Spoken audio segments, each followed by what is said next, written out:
Mayor Truman. Here. Councilmember Colbert. Here. Councilmember Wilson. Here. Councilmember Reed. Councilmember Anderson. Here. Councilmember Gregory. Here. Councilmember Kerstetter. Here. Councilmember Evans. Councilmember Stamp. Present. Please stand for the invocation and the pledge of allegiance. Pray. Father God, we humble ourselves before you tonight, recognizing who you are and who we're not, and we need your help. Father, I pray for these council members, Lord, that you would help them tonight, Lord. Give them discernment, give them insight, give them foresight, Lord Jesus, concerning the issues on their agenda. Pray for your favor over their lives, Lord. I ask that you bless their homes as they give time to our community to make it better. Lord, I pray just your blessing over their homes as they're away from spouses and kids and whatnot. Lord, I just thank you for them. Thank you for this community, Valley Center, what you're doing here. We recognize your blessing, your favor, and our need for you. So, Lord, we just humble ourselves and ask you to come and guide this time tonight. In Jesus' name, amen. Pledge allegiance to the flag of the United States of America and to the republic for which it stands, one nation under God, indivisible, with liberty and justice for all. Be seated.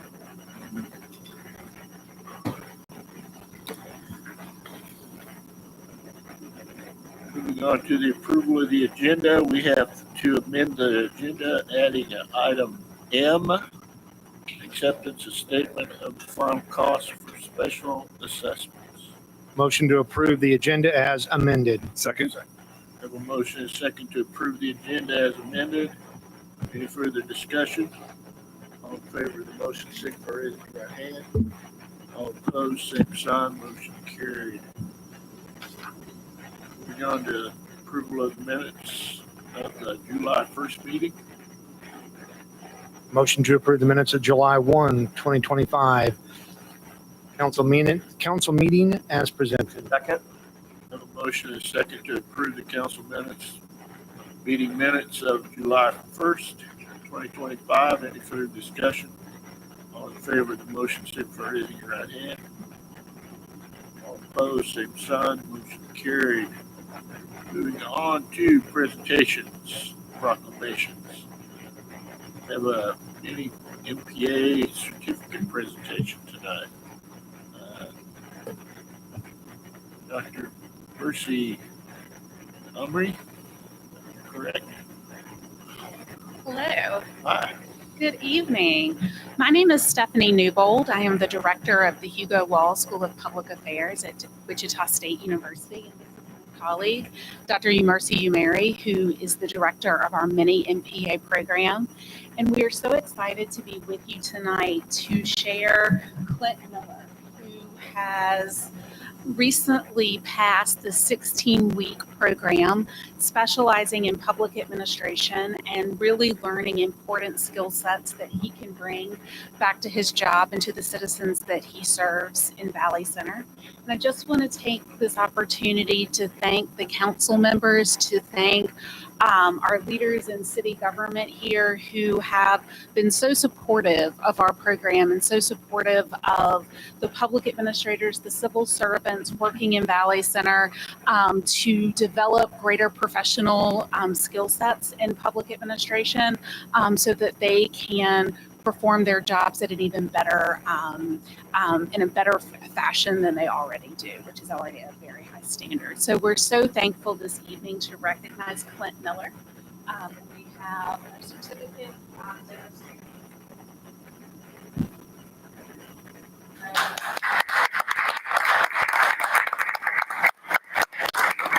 Oh, absolutely. Pictures are a must.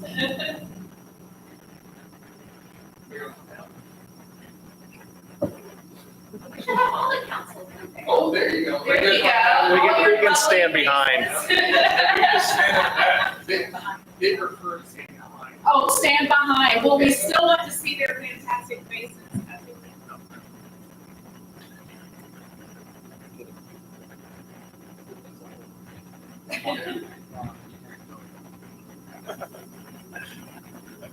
In the wide angle.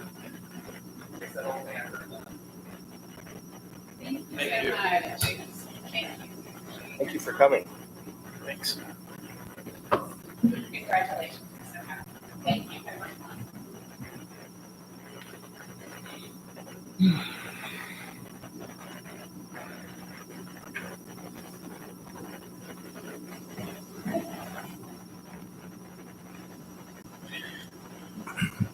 Okay, congratulations, Clint.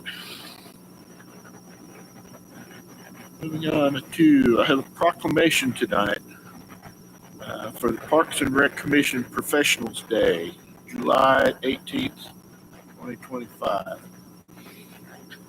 Whereas the City Council of the City of Valley Center recognizes that the Parks and Recreation field is a diverse and comprehensive system that improves personal, social, environmental, and economic health. And whereas the City of Valley Center recognizes the importance and the benefits of park and recreation services that enrich the lives of citizens and help make this community a desirable place to live and work and visit. And whereas the City of Valley Center supports the skilled work of the parks and recreation professionals to strengthen community cohesion and resilience, connect people with nature and each other, and to provide and promote opportunities for healthful living, social equity, and environmental sustainability. And whereas the City of Valley Center values the essential services the park and recreation professionals and volunteers perform to provide recreational and developmental enrichment for our children, youth, adults, older adults, and to ensure our parks and recreation spaces are clean, safe, inclusive, welcoming, and ready to use. Now, therefore, I resolve, I, James Truman, Mayor of Valley Center, do hereby proclaim July 18th, 2025 as the City of Valley Center's Park and Recreation Professionals Day, and encourage all citizens within the City of Valley Center to recognize and appreciate our staff. I hereby set up my hand and caused the Great Seal of Valley Center to be affixed to this 15th day of July in the year of 2025. Congratulations, guys. You don't get the day off.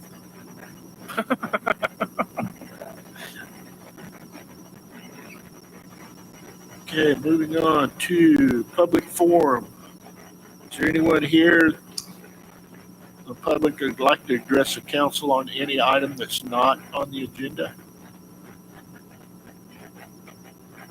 Okay, moving on to appointments. Appointments to the League of Kansas Municipalities Conference delegates. Conference is in October 9th through 11th in Overland Park.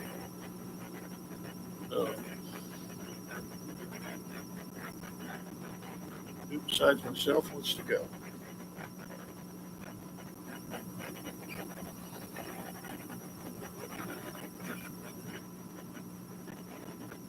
This is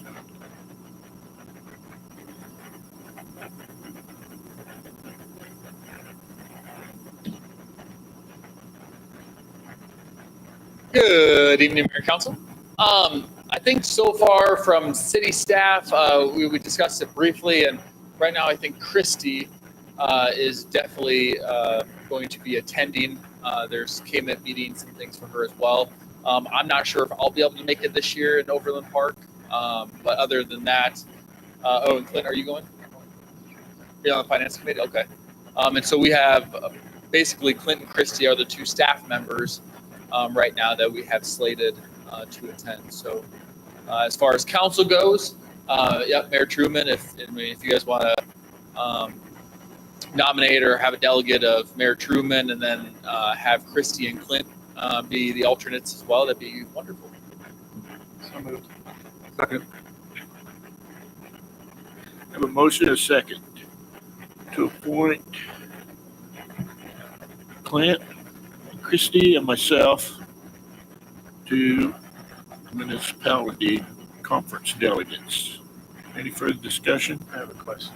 Dale. If Amy or Chris want to participate or go, they could be delegates as well. No, and so what I would recommend there is have Mayor Truman be the delegate along with a council member, and then have the alternates be Christie and Clint. Well, I'm asking because they're not here tonight. If Right. they want to, But if you don't have them in the motion, we can always ask them next time. We do have time for that. okay, perfect. That's the only reason I was asking. Yeah, I don't have to turn in the delegates or the alternates, but to register, there's the early bird discount that will save the city on their registrations. That's why I put it in this meeting. The 26th, I think, is the last day for the early bird discount. I mean, it's not the end of the world if we don't get that discount for everyone. And I can go ahead and register the three of us, and then we can revisit this for the final delegate if that's how you'd like to do it.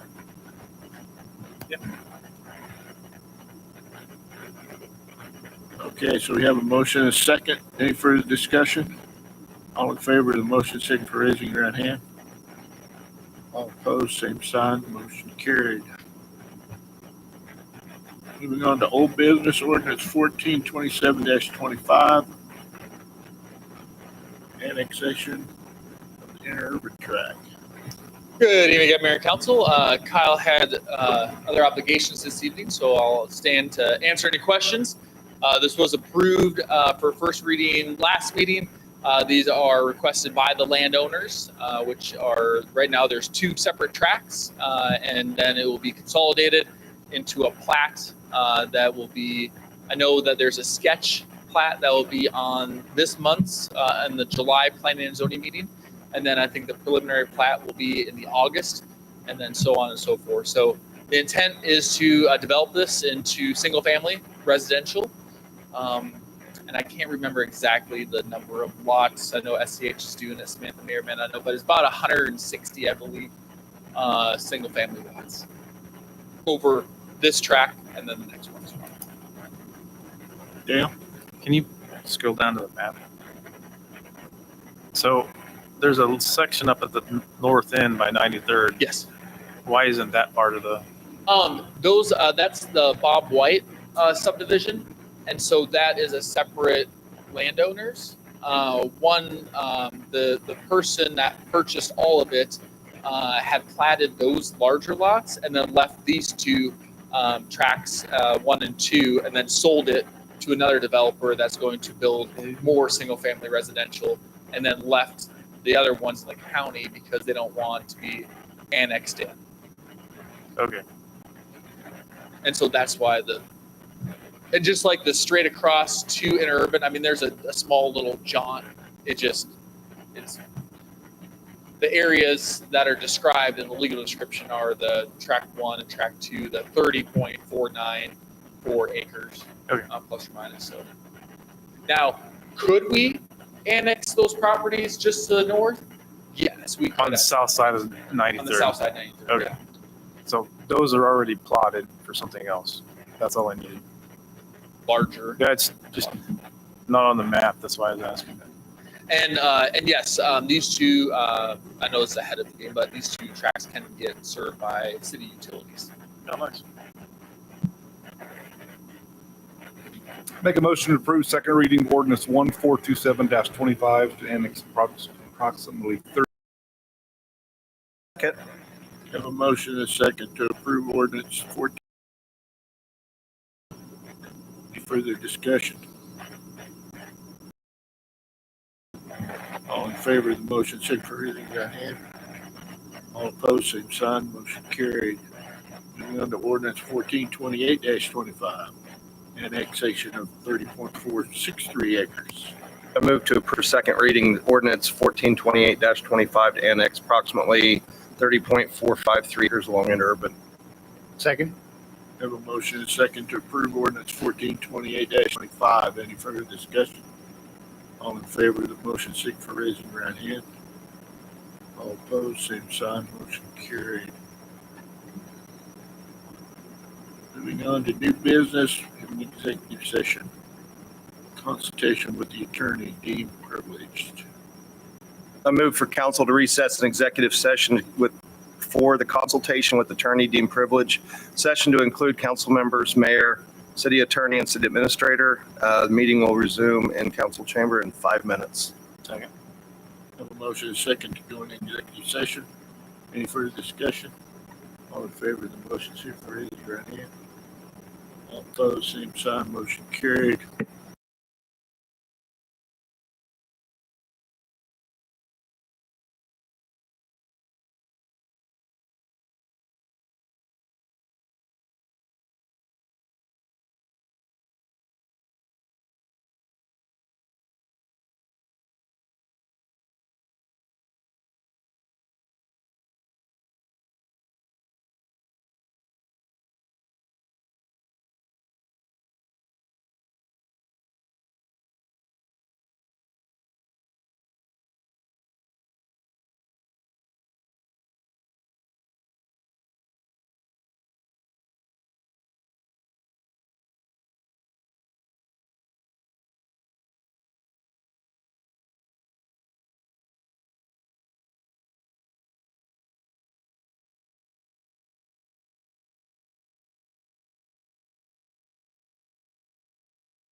Council met in executive session with attorney, city administrator, council, and mayor. No official action was taken. Thank you. Moving on to Banner Place, RO for the Hope Valley Center, Life Point Church. Good evening, Mayor and Council. This is to allow some signs, this one is to allow a sign for Life Point Church for their Convoy for Hope by the high school. They have a banner, and so in order to have that banner be displayed in the right of way and as a temporary banner, we do have to have approval. This is actually taking place or replacing the back to school event that Hornet Hangar or From the Ground Up has done the last few years, and so they're partnering together to do one event versus having multiple. And of course, our police department does a fantastic job with assisting and helping control traffic flow, because there are hundreds of people that come and take advantage of the service. So this is for the sign to be put up in that area. So they only wanted one sign? Yeah, it's just a large banner that's going to be in the right of way. They're one That's on private property. right, but same size. Yeah, I think so. All right. Yeah. I just figured they might want to put up more signs. That's all. A lot of them are on private property, but this one will be in the right of way. All right. Move to approve to waive the placement in public right-of-way of sign regulations for Hope BC event for 10 days prior to July 26, 2025. Second. Have a motion and a second for approval of the banner. Any further discussion? All in favor of the motion, signify for raising your right hand. All opposed, same sign. Motion carried. Moving on to approval of signs and right of ways for the ice cream social for the Historical Society. Yeah, so Historical Society is having a great fundraiser coming up on July 20th, Sunday afternoon or evening, for their old-fashioned ice cream social with handmade ice cream and toppings. You've seen a few of those signs up, and this is to approve them to put them in the right-of-way. I know they asked us if we could put one in front of City Hall, and I said, hey, as soon as the council can approve this, we will go put them up. So this is kind of at the request of myself as staff, and then also of the Historical Society to follow the same rules as everyone else. Motion to approve the waive the placement in public right-of-way of sign regulations for the Valley Center Historical Society for ice cream social from July 15th through July 21st. Second. We have a motion and a second to approve the sign placement for the ice cream social. Any further discussion? All in favor of the motion, signify for raising your right hand. All opposed, same sign. Motion carried. Moving on to resolution 788-25 to amend resolution 7522, drainage improvements. Good evening, Mayor and Council. I guess I'm talking a lot tonight. Enjoy. Yay. With me too is Clayton Kelly from Piper Sandler. I know he's here to talk more on another item, but this is amending the resolution on the method and means of special assessments for Sunflower Valley. And so for the duplexes there in that area, as well as those two commercial lots, at the request of the property owners, they wanted just to change how that special is divided amongst those properties. And so instead of just per lot, they're looking at splitting up per unit instead. Originally, the development was owned by one developer. Since then, the developer sold off a few of those lots. And so instead of doing it per lot, they want to do it per unit with those duplexes. So still the same dollar amount, still the same overall total method. It's just the way that when we go to the final cost and we send out those notices, how those are divided amongst those property owners or developers that own those units now. Gina? I don't understand the estimated or probable cost of the proposed improvements. In this one, it's 1.2 million. to be increased at the pro rata rate of 1% per month from and after December 1st, 2022. I will let Clayton explain that for you. Please. Yeah, thanks, Brent. Really good explanation of what's changing here in the amendment. So essentially, all that's changing from what was originally included in that petition authorized a few years ago for these projects is just that method of assessment, changing from equally per lot to equally per unit. The cost that is shown in that petition does not change. So that was originally what was approved a couple of years ago, that in the original petitions. All that's changing is that method of assessment. So how that cost is essentially split between properties within that special assessment benefit district. So it's still 1.2 million. Yep. So that petition amount does not change, and we'll get to the final cost that's being approved later tonight. That'll help kind of clarify what it was actually realized in final cost versus what was petitioned a few years ago. But that's essentially just a referral to what was originally petitioned a couple of years ago.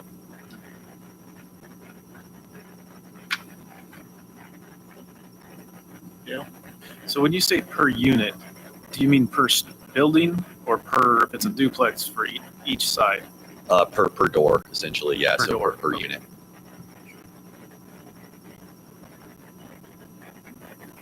I make a motion to approve resolution 788-25, amending and supplementing resolution 725-22 regarding drainage improvements to phase 1 Sunflower Valley. Second.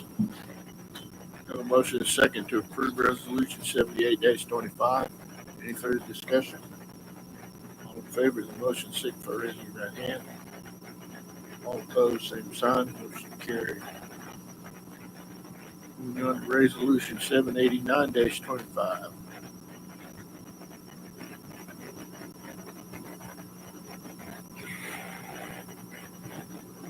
Good evening, Mayor and Council. Same thing as the previous one. This one is just for the paving. And then so we'll do one for paving, for water, for sewer, and for drainage.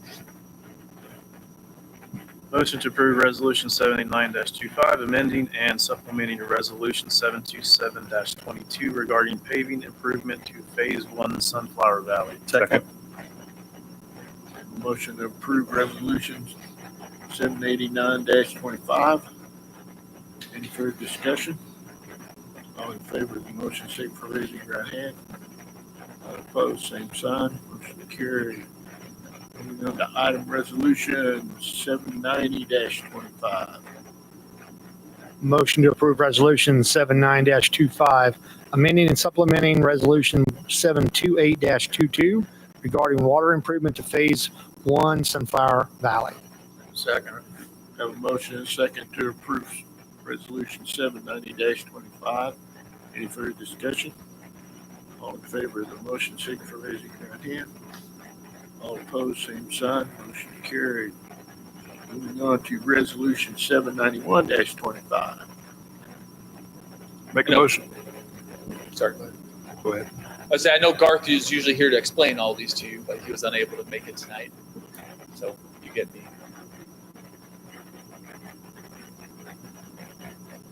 I make a motion to approve resolution 791-25, amending and supplementing resolution 736-23 regarding sanitary sewer improvements to phase 1 Sunflower Valley.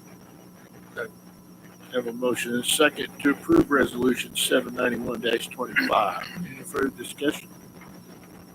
All in favor of the motion, signify by raising your right hand. All opposed, same sign. Motion carried. Moving on to the approval of the aeration basin gearbox. Good evening, Mr. Mayor, members of council.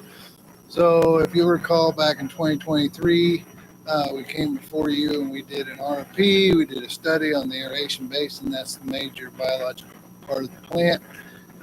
And tonight I'm coming forward for a gearbox that drives those discs, those aerators. We've had to do some major work to one of those gearboxes already, and this company did that work. They have another one there. The parts to rebuild that are obsolete, so they're recommending to replace it with a new gearbox.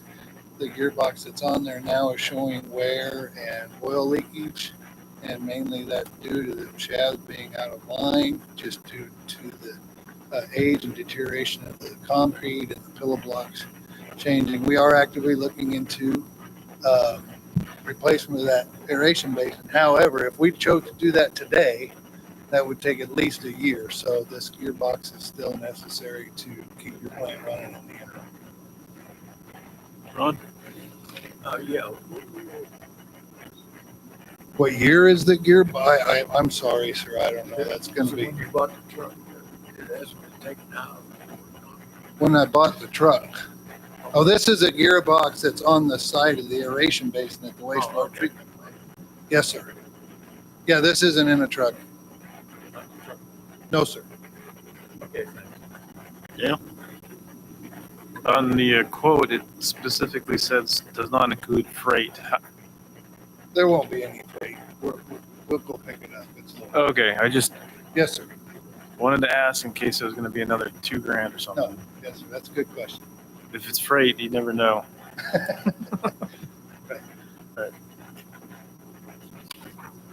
I move to approve purchase of gearbox for the wastewater treatment plant from C&B Equipment in the amount of $49,486.35. Have a motion and second to approve the aeration gearbox purchase. Any further discussion?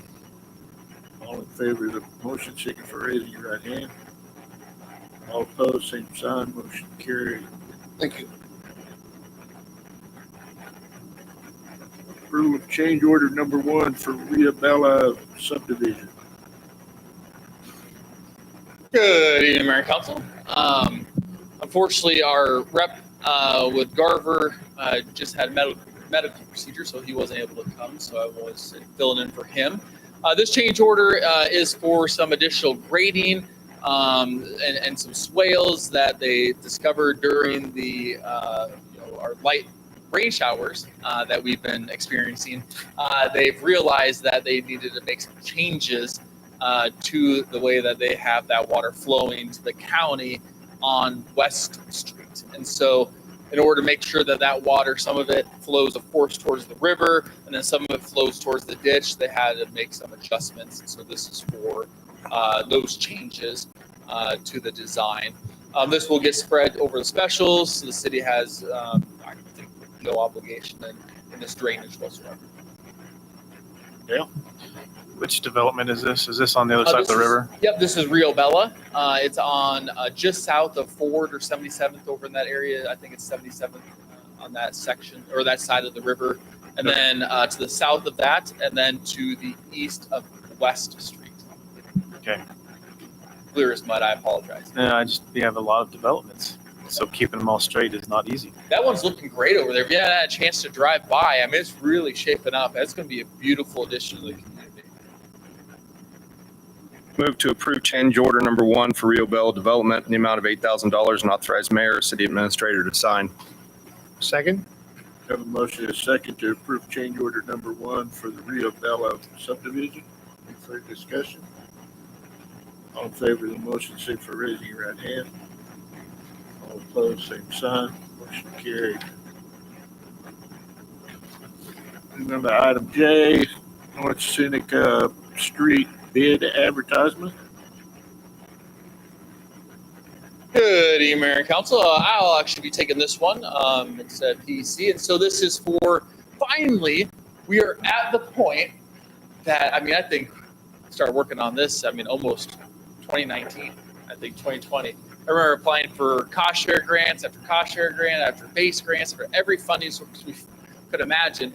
But this is for North Seneca. So this is from 4th Street to 5th or 85th, whichever one you want to call it. And so this is for the advertisement for the Seneca Street reconstruction.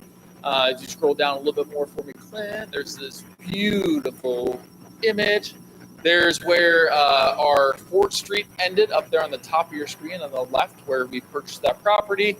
Realign the road going south.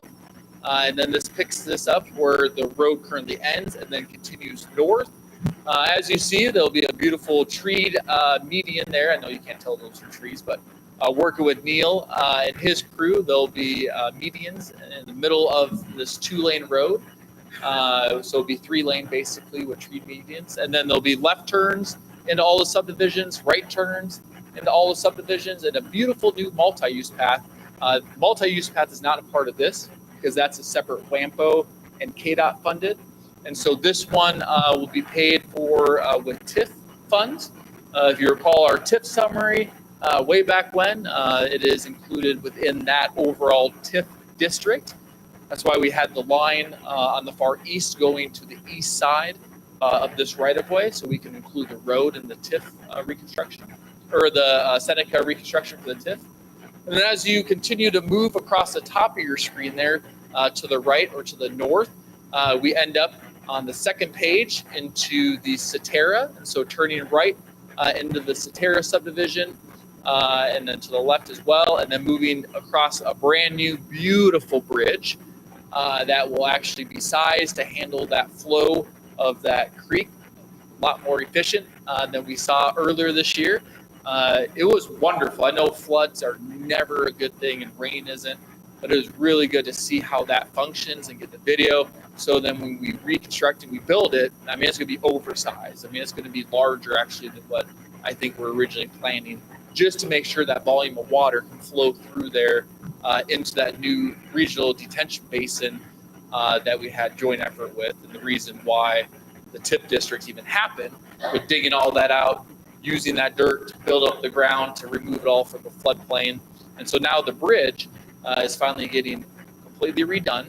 And then we'll flow into a beautiful new roundabout that will be at the entrance to the school, or one of the entrances to Tanner Trail. Tanner Trail will then be a new road that goes to the west. The school will be off of Tanner Trail, and then we'll get to the next one on the next slide. But as you continue north from the roundabout to 5th Street, you'll see there's a left turn and a right turn into the commercial. And so right north of the new elementary school is that 18 acres of commercial property. I know that we've already had a lot of interest, is what I've been told from the developer of that parcel. And so as soon as the school, temporary road and all those things are done and moved, there'll be a lot of activity happening on that corner as well. And so this includes that Seneca all the way to where 5th Street, where the stub out for this area was done back in 2016, or no, I'm sorry, 2017, 2018, when 5th Street was done. So connecting back up to that section there. Yeah. Dan, for any questions? The plan is to have this completed by the time that school opens. And so this one will be in 2 phases. Phase 1 will be from the bridge north. That one will be done and have a deadline as mid-July of 2026, because school is planning on starting August of 26. Right, that's why I'm asking. Perfect. And then the second phase will be from that bridge south, will be that second phase. Perfect. Because that road is getting terrible. Oh. Getting But is the wrong remember- word, but it's needed. Remember though, we planned this the whole time this way, and we said we're gonna beat the snot out of that road and we're gonna get every penny out of it, and we have, and it's deteriorated on beyond belief. But now is when we're redoing that road. It'll be concrete road. That's how we're bidding it, and it will be a really nice addition. And I know originally we had hoped that there was going to be lights inside that median, double teardrop with banners and flags. Evergy is replacing or actually redoing that entire line on the east side of the road from 5th all the way to 4th Street. Well, originally we thought we would be able to afford to bury that line and not have poles. They wanted a very steep price. And so instead, since those poles are going to be there, we're just going to have those street lights off of those wood poles. Those are free to have those installed. We just have to pay the monthly base charge that's factored into the franchise fee along with the rate. And so, I mean, it will be a cost savings, but yeah, they wanted a substantial dollar amount to have that line board. We just couldn't. Robert? Yeah, I would just like to say thank you to those that have put in the time for this design. I've looked this over many, many times, and I love the thought process behind where the turn lanes are at, where the medians are at with the trees in the center. it just makes really good sense. And of course, the enlargement of the bridge is going to be key for those in Fiddler's Creek and to the east of that to maintain the water that's coming from that side of the area. I know there's another large pond on private property that is also naturally flowing into that wasn't there a year ago, 2 years ago. So that's some more water that needs to be shed that way. So thank you for everyone on the design. I really like that. So. And we finally, I know it's not part of this one, it will be a part of the next advertisement with KDOT, but finally connecting the two sidewalks, so two multi-use paths, and making a beautiful loop for folks in the community. I mean, it will be, heavily used. I know, I live in Fiddler's Creek, and so seeing Fifth Street, that one is used constantly. And so is Ford Street. And then they turn around on Seneca, and then they go back. And so being able to connect it will be a huge advantage to the community. Yeah. I wouldn't mind giving Evergy extra money if they could guarantee they replace stuff where we don't lose power on a sunny 95-degree day with there's no wind blowing. If they'd reinvest that back into the community. Thank you. Motion to approve placement of advertisement for bids for North Seneca reconstruction projects. Second.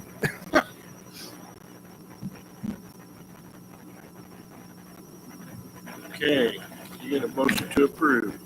Yes, we did, didn't we? Okay, any other questions? All in favor of the motion, signify for raising your right hand. All opposed, same sign, motion carried. Moving on to Trails End bid advertisement. Good evening, Mayor and council members. My name is Samantha Grieve, and I'll be representing SCH this evening. What you have in front of you is the advertisement to bid for Trails End Phase 1. This is the infrastructure that will be going around the new school. So this will basically bring access and utilities to the northeast lots.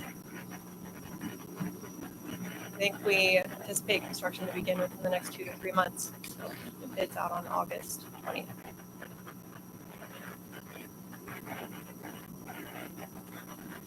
Make a motion to approve the placement of advertisement for bids for the Trails End Phase 1 improvements. Second.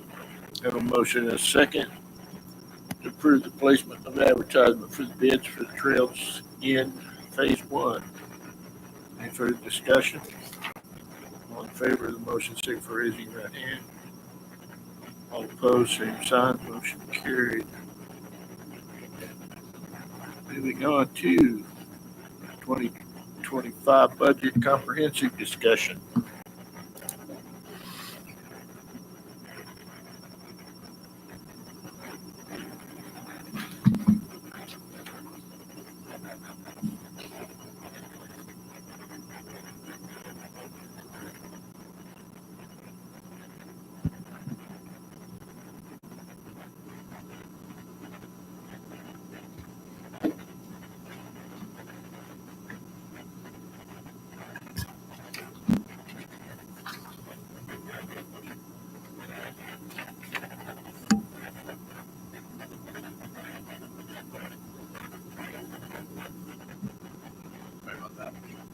Good evening, Mr. Mayor and Council. Tonight is the comprehensive budget discussion. In the packets in front of you, there is a 17-page letter to the mayor and council. I'm not going to recap that letter. Instead, I'm going to pull out the important parts of that letter for the presentation tonight. But I would encourage everybody to read that at some point in time because there is some information in addition to this presentation. I'm going to start off with the mill levy. Just a couple pages briefly of recap. We are planning a 1.2 mill reduction this year, coming in at 53.656 mils over last year's 54.856 mils. Here's the dollar amounts on how that allocates. General fund will be 22 mills of 1.9 million. Employee benefits 14.194, 1.245 million. Bond and interest at 12.3 at 1.079 million. And library at 368. Emergency equipment at $84,427. The total is $4,708,939. Of that, the city portion subtracting the library is $4.3 million in ad valorem property taxes. You've seen this slide before. This was my last presentation. I just wanted to recap that the city is going to attempt to run and operate our city at an under 50 mil levy rate for the first time and possibly ever, or at least since I've been able to go back in time and find the documentation on this. We're going to be at 49.456 mils this 2026 budget season. This is another page of recap, just showing that we are, since we're using 1.2 mils, approximately $200,000 house, and homeowners will save $27.60 for $200,000 next year, and businesses will save $60 even. This is a new sheet. I did this last year. Just kind of wanted to show you where we compare to some of our peer cities around us. I do have one math error in there. I apologize for that. Wolfay combined is 109 million. I've got 70 million there, so I was trying to be detailed. I did make a mistake there. The rest of this is correct. Right now, Valley Center is a little bit below the midpoint. A couple things that are interesting in this, though.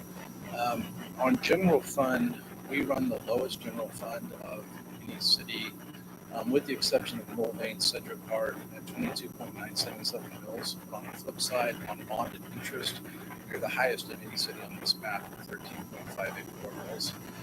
In addition, we have the second highest school mills at 65.251, only Andover is ahead of us. I do believe next year we're going to go up on this a little bit. We're going to talk about that more bit in the 2027 budget. There will have to be additional mills toward bonded interest. We'll cover that here more shortly, but I wanted to kind of give a recap because this was something that a lot of people had interested in looking at last year.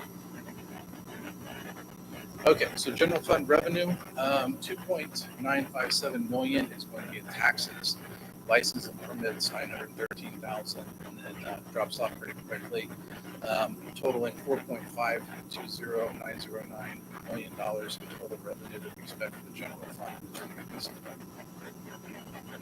Expenditures. It has slightly changed since my previous presentation. I went off to the National GFOA conference and we found out something we were unaware of. We are using Tyler Encode version 9 software that was originally built in the 1990s on a COBOL platform, which is a language that really is not even used anymore. One of the talk of the shows, it's one of the largest, it's Tyler Technologies. They have the largest percent of ERP financial software for cities in America.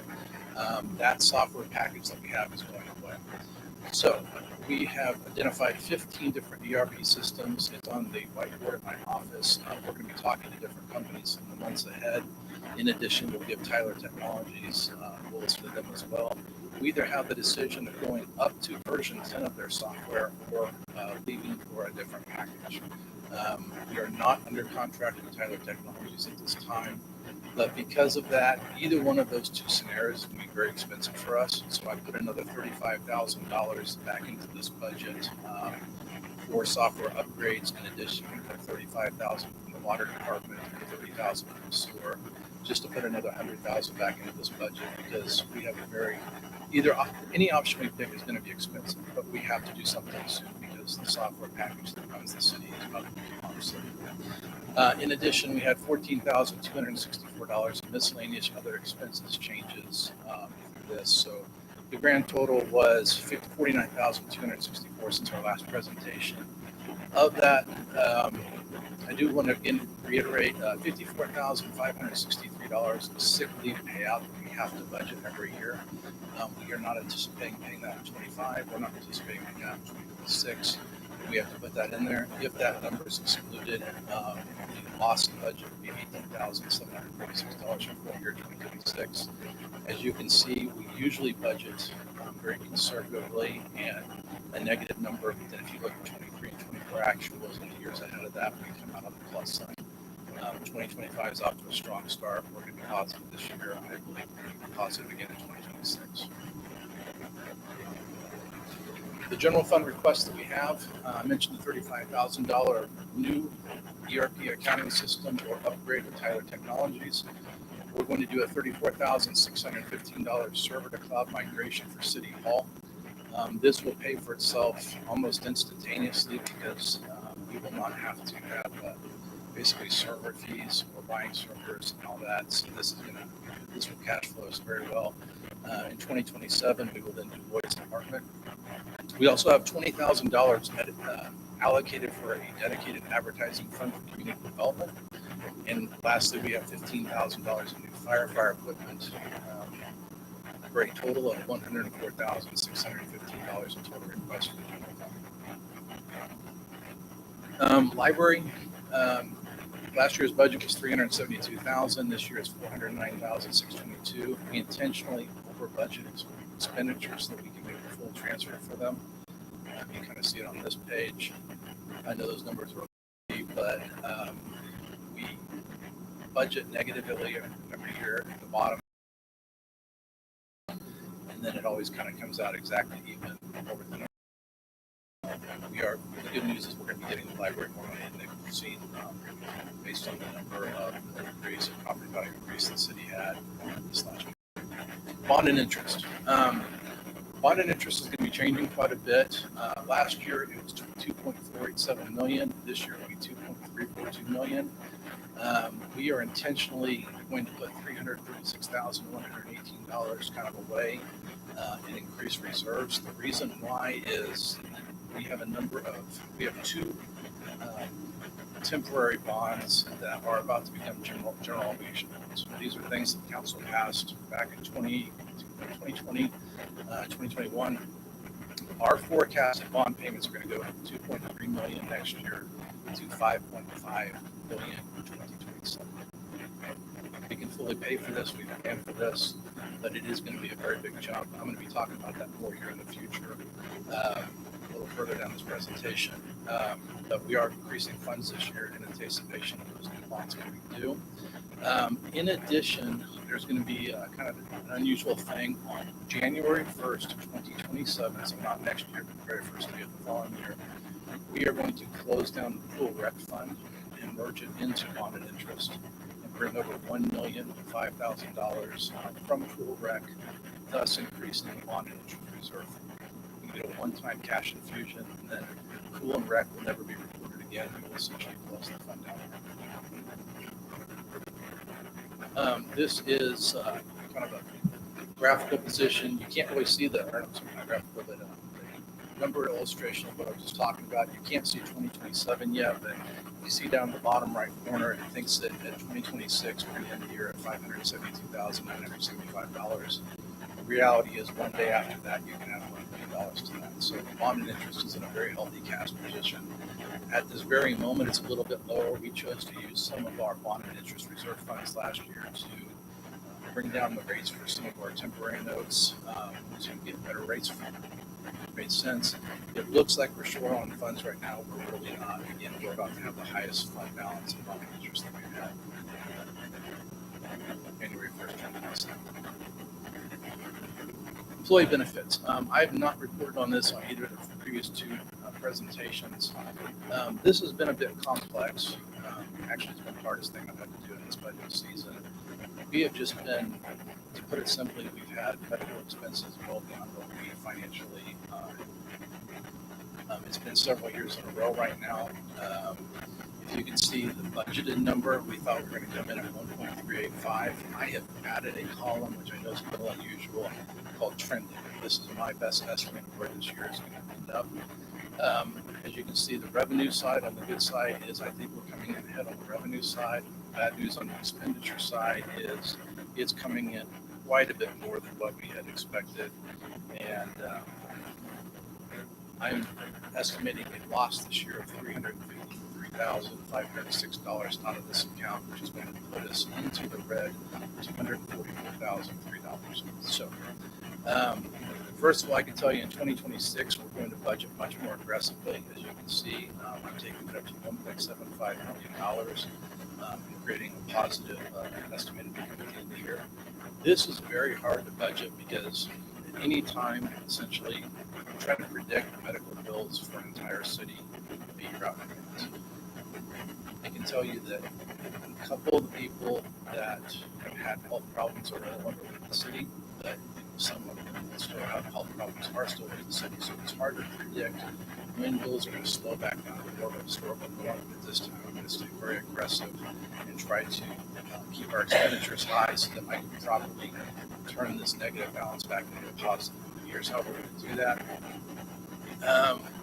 Like I said, there's a negative $353,000 number at the end of the year.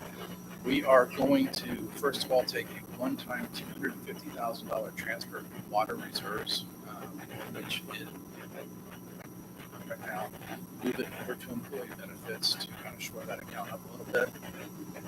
In addition, we are allocating 1.23 additional mills in 2026.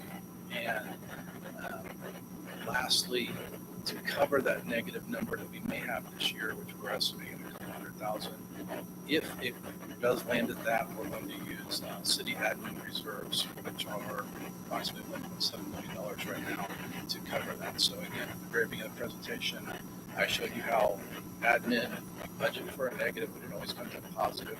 We would take some of that excess money that the general fund would have, we would transfer down to employee benefits. First, we have to end this year back into a positive number. So we are in Pareto. It caps expenses at $40,000 per person per individual per year. We're getting close to that, and it's just higher expenses than that. Going forward, I'm going to continue to be very aggressive in allocating additional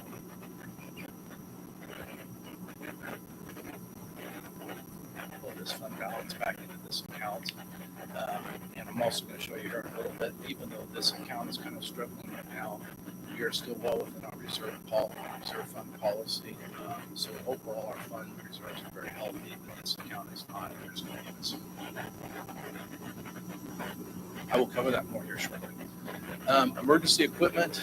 Last year we budgeted $128,000 and thought there'd be a $17,000 fund balance. I think it's going to be higher than that this year. We just had a number of different expenses out of this account. We bought a lot of new police cars, and we use this account to outfit those police cars. In addition, we have 3 more vehicles that we have to outfit in 2025. This is the only other account that we have. The reserves are getting a little bit lower right now. What I'm going to do is, as we sell vehicles later this year, in anticipation of those new police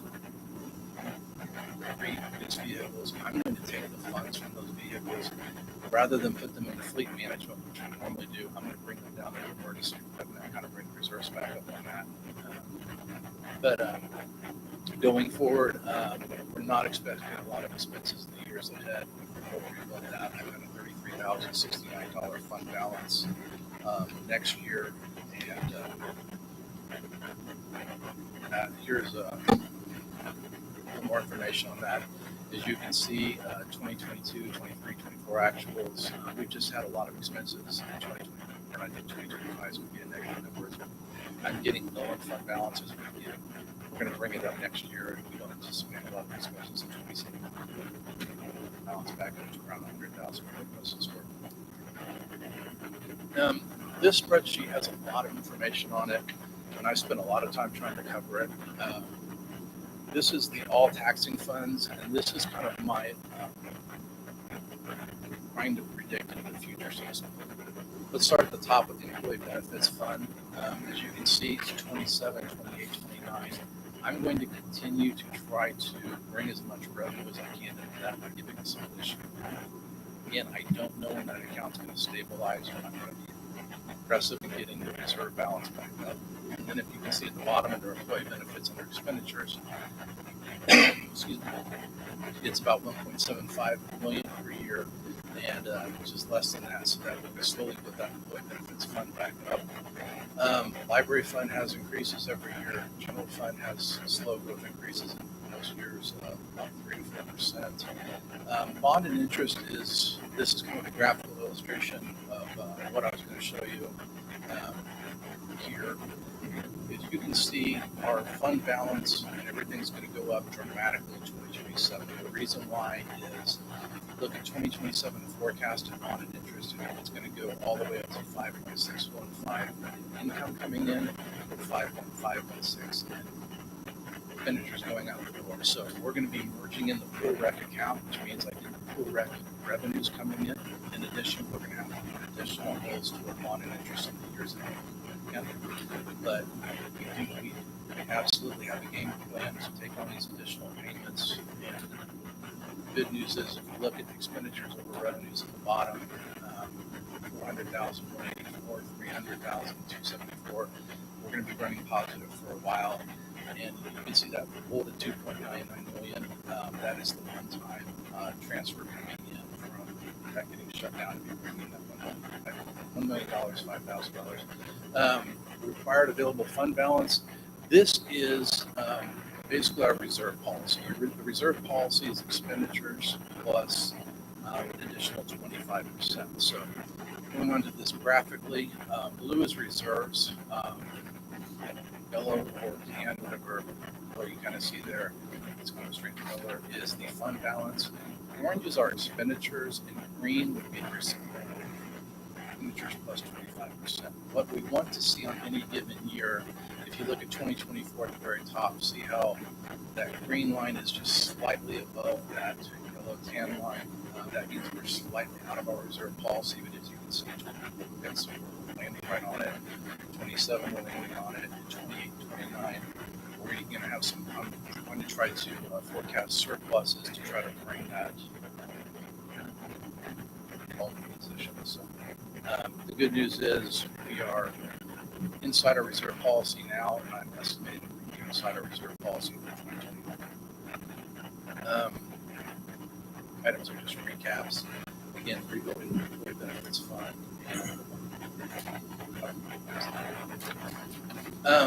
Special streets and highways. Really not a whole lot here. It's budgeted and estimated pretty flat on both revenue.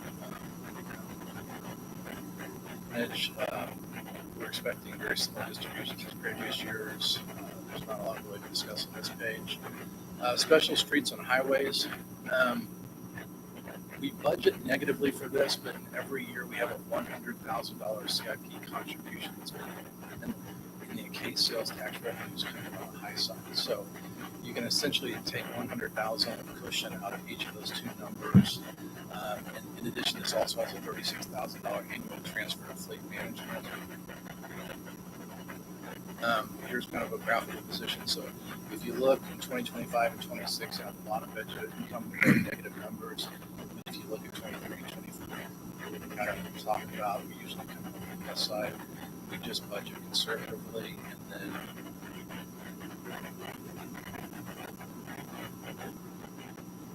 out the budget. So really no concerns on this one. Reserves are a very healthy position. 25 and 26 are not going to come up those special parks and recreation, there's no purchases planned in 2026. Reserves are very healthy. 35,000 to start this year. I'm estimating we're building $9,769.36. Special alcohol, we only have $1,000 in training budgeted right now. Reserves are quite healthy. It just continues to here. We'll have to decide what to do with that at some point. Equipment reserves, we have $25,000 for software. Hardware is the only budget expense this year. We have a lot of reserves in here right now. It's probably at an all-time high. I'm again keep pretty flat with previous years, and we're estimating budget income.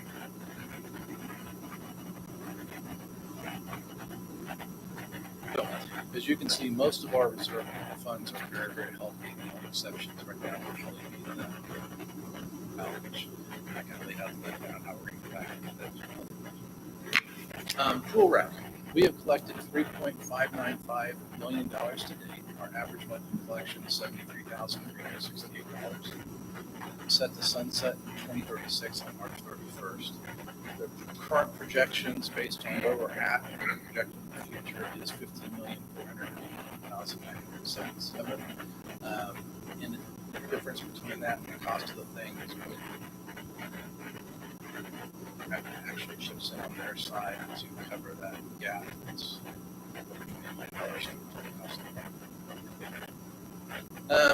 actual 24, 25 year to date for $1,206. We averaged 76,000 a month last year. Most of the higher months of the year were in the second half of the year, so it shows that we're slightly down here at 75,504, but in reality, we're trending 6.1% over the first months of 2024. So, tax collections are healthy for the first half of this year. The enterprise funds, water, like I said, we're going to have a one-time transfer of $253,000 budgeted for 2026. About kind of help out with benefits. We have $179,271 for a down payment financing of the new vac truck.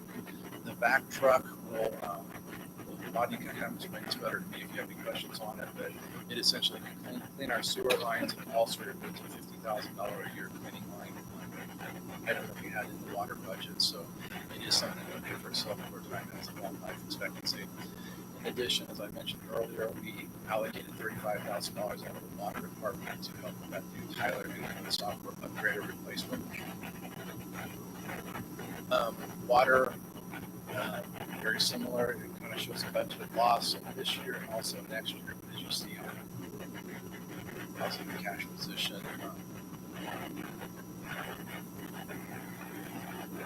Sewer. Same pattern I'm kind of talking about. We budget negatively, we come in on the positive side. You can kind of see big expenses over in sewer. We still have a few more years left on that transfer loan from 2007. We transferred $10,000 from reserves, 35. I apologize, I'm missing a zero now. Transfer to fleet management, $59,757 toward the down payment of the back truck. And sewer is chipping in $30,000 toward that $100,000 upgrade cost for Tyler. Also, sewer is budgeted negatively in 2025 and 2026. Estimated loss. In reality, as you can see, the years ahead, most likely on the positive side. Fund balance is a very, very healthy budget at the end of this year.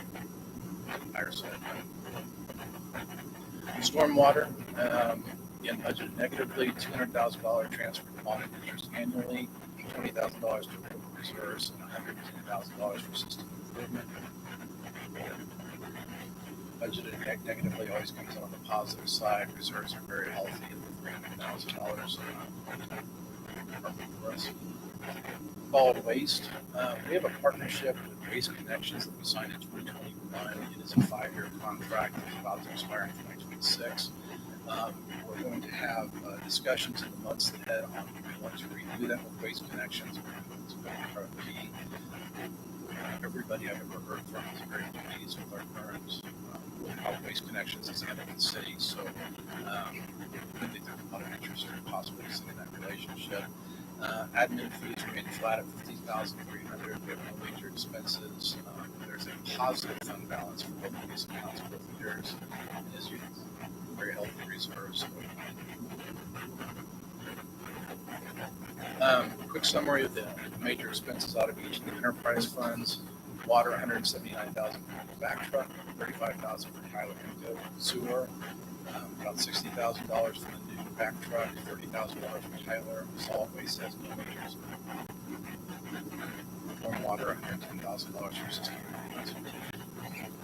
Challenges. I added this year because I want to discuss this. Part of my job is to see problems out on the horizon that might possibly affect the city. There is a big possible one. Last year, during the legislative session that started from January and ended in May, there was a lot of momentum for a while to try to cap property tax annual increases to a fixed level. This number went anywhere from the low side of 2.5% up to something higher than 4%. The number 4% is the most frequently mentioned number that it did go all the way to the vote last year, and it barely did not pass. A very, very high-level local politician that I've talked to thinks that this will not revive itself in 2026. His opinion is next year is an election year, and that this one for now and is going to go away. However, when I went off to GFOA, the national conference 2 weeks ago in Washington, D.C., I had lunch with 3 people. They were in the State of Kansas budget office. They said that this is not dead. There's a person going around trying to convince them to favor of this cap. And this group of people, 3 people, passing 2026.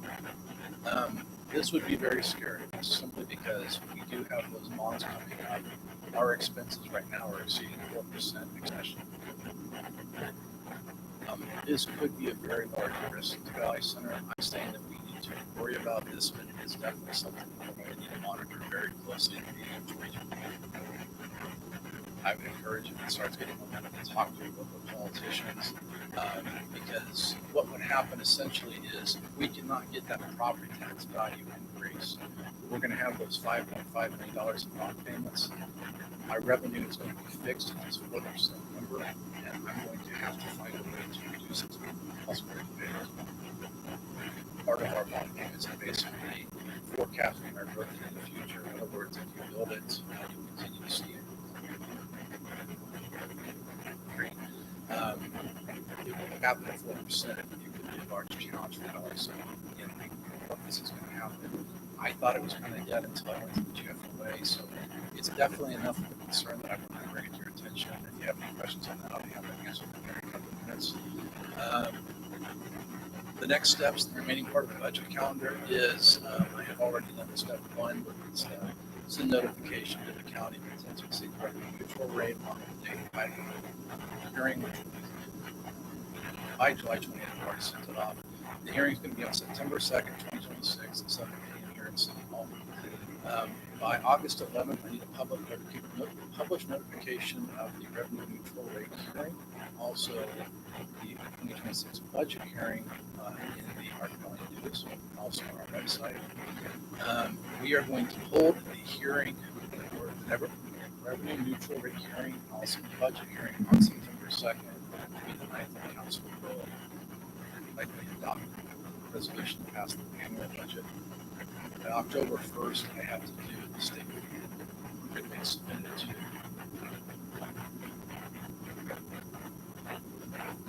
I will be happy to answer any questions you might have. Questions? Yeah. I might have missed it. What's the 1.2 mil equals in dollar wise? At the very beginning, our came in at $80 million to $1 million.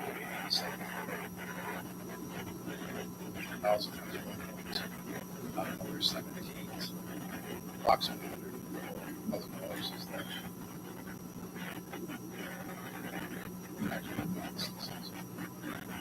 I know I brought up about it'd be nice to find a mill levy, but listening to all your comments about the health benefits, and we've all got an email from Ron and Larry Clark, and I've talked to some people. They would better keep that money and put it toward roads and stuff. We've done a good job making up for stuff that hadn't been done in the past on road maintenance. And if we could split that difference, give some to employee benefits and some to roads. I'm scared to lower it and then have to come back and just raise it back up. That's my fear.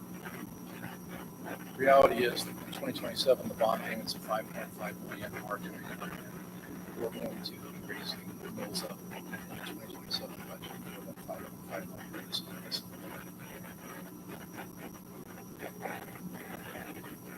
If are correct, it is a temporary line down, and then it's going to keep higher to pay for that bond interest in June.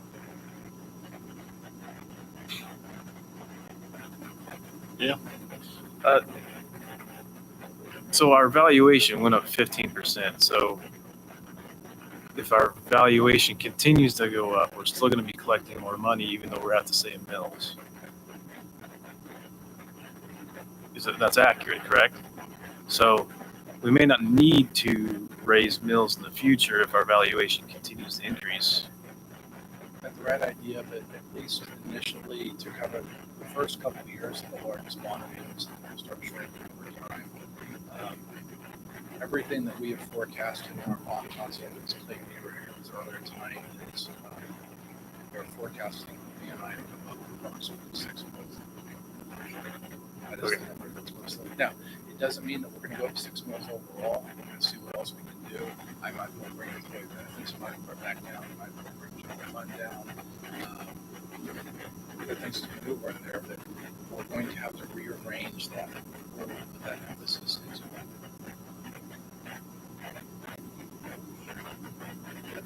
Well, and that's something that happens over budget cycles anyway. We use the same, lately we've been using the same mill levy, and we just put the money in different buckets, and it's different buckets every year. So I don't think we have to worry about it yet. But the reason I did my clicker here is the water fund that you're talking about. You're taking away quite a bit. You're not concerned about needing to pay for that water treatment plant? That's a $20 million project. The enterprise funds, water, sewer, stormwater.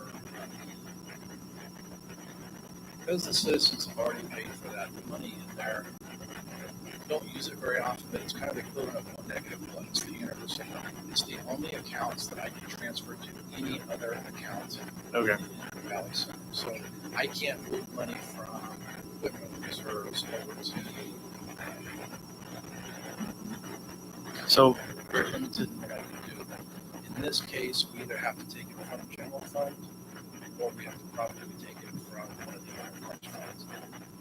$1,000 one transfer. We're just trying to stabilize what right now has been a large expense for us. The reason I couldn't bring it up previously in the last presentation, they closed down the financial year on June 30th for the previous year. So we were continuing to get expenses coming in all through May and June. And then we're also getting reimbursements from Laredo on anything that's over $40,000 checks back to us, because if there's a $100,000 bill in, the Valley Center pays the $100,000, and then we get a $60,000 check back down to $40,000. So there was it was still too volatile in June for me to try to present it to you. Okay. But now once June closed, I was able to give you some credit. Okay, so I want to go back to the employee benefit thing, but my concern is the water treatment plant that we broke ground for, and it's a $20 million project. Is the water fund going to be healthy enough to pay for that starting in 2 years? We have a $19.5 million SRF 30-year loan at incredibly low 2.7% rate. That's going to cover most of it. We're going to possibly use the reserve. In addition, we have some money coming in. Don't count on that one yet. Okay. But yes, we will probably have to dip into water reserves. I showed you $3 million on there. There's also another water reserve account. We began this year with 2 water reserve accounts of $3.7 million. Okay. I would probably estimate 2024 with a one-time transfer. We might actually have to use a couple $100,000 because again, I budget negatively and negatively positive. So I don't think we're going to take a big hit in there. I think water reserves will still have about $3.5 million at the end of next year. On that, because it will have 2 years of revenues coming in. So healthy position. Okay. But that one's not concerning. All right, sounds good. Back to the employee benefit fund. Can you bring that back up? You don't need to. You can that's fine. Employee benefit fund covered more than just health. It covered workman's comp, unemployment. You got 6 things right there. So, and I know the health insurance is the most volatile. Is there any way other than Pareto to mitigate that for future years? We actually just met with IMA just a few days ago. Pareto is what's kind of protecting us right now. Without Pareto and a $40,000 cap, Well, I'm glad that we have that. I'm just asking if we're looking at ways to mitigate future issues like this. And I know it's very volatile. It can, Is, and essentially, they said it like this, they said you've had a few rough years, most likely at some point in time in the future, you're gonna have some years well underneath what you're budgeting. Right now, I'm gonna be as aggressive as I possibly can just to try to stop this, because in my opinion, I think the way we are budgeted, at least last year,